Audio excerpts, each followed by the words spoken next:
So we've been talking about defunding the police. There's some issues that we ask police to do, like mental health issues or policing in schools and all the rest, that perhaps we can shuffle some of that money around. Suck it up. Defunding the police has to happen. We need to defund the police. Mayor Eric Garcetti saying, take some of the money from policing, about $150 million. I applaud Eric Garcetti for doing what he's done. Not only do we need to disinvest in police, but we need to completely dismantle the Minneapolis Police Department.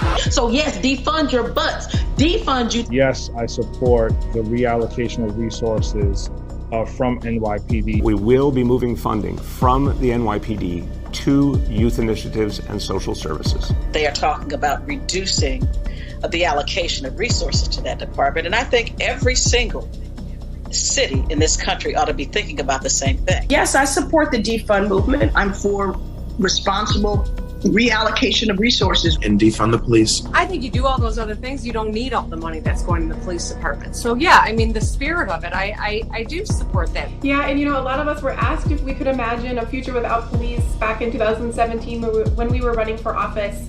And I answered yes to that question. We are going to reduce funding in the police department and redirect that money. There's no reason the police budget should just keep growing and growing and growing.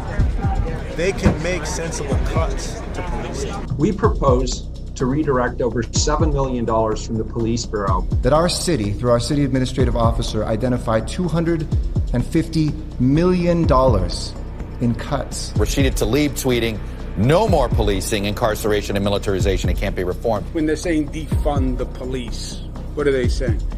They're saying we want fundamental, basic change when it comes to policing. And they're right. We are reallocating funds. The police department here in Minneapolis needs to be dismantled, and we need to start anew. In some necessary cases, completely dismantling those police forces. Police departments are taking a sizable amount of the budget of a lot of municipalities and other entities. We need to look at those budgets, pull some of the money back, and invest it in other things. We are committed to shifting resources.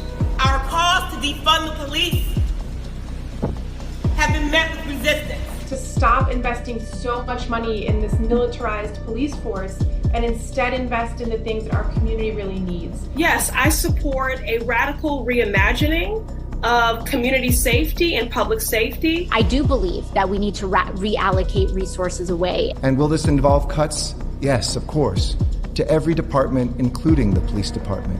And so when we dismantle it, we get rid of that cancer. When we said defund the police, the world woke up. I really love that Black Lives Matters and other protesters have put this front and center to defund. Defunding police means defunding police. If these reports are accurate, then these proposed cuts to the NYPD budget are a disingenuous illusion. This is not a victory. The freshman Democrat adding, the fight to defund policing will continue. We are going to reimagine policing in New York City.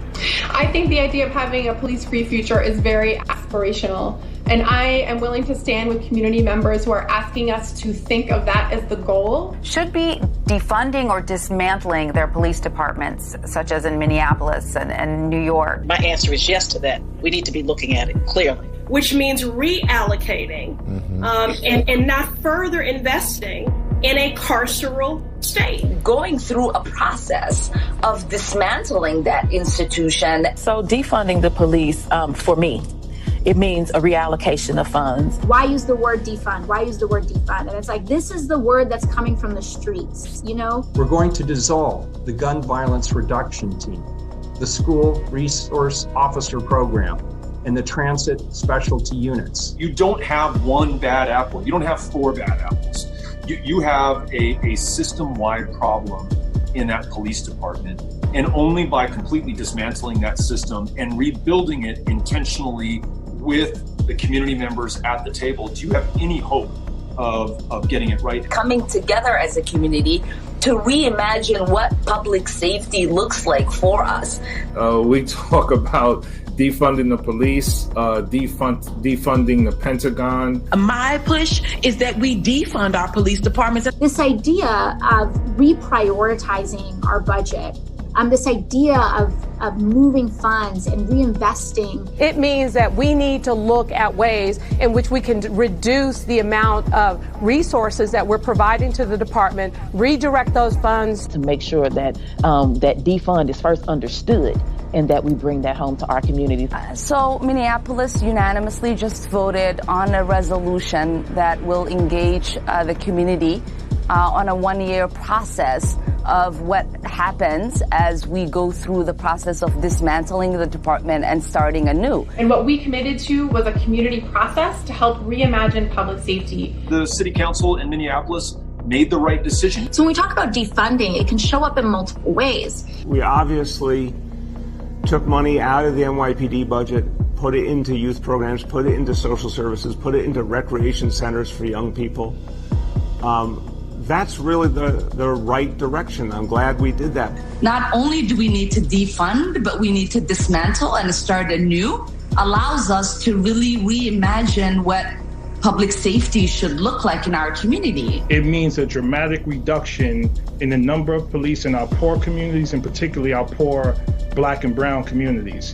I'm asking you to ask yourself, what are you willing to sacrifice to make sure that overfunded police departments are defunded? Our commitment is to end our city's toxic relationship with the Minneapolis Police Department, to end policing as we know it. And so what we are advocating for is a reorientation, reimagining of what public safety should be,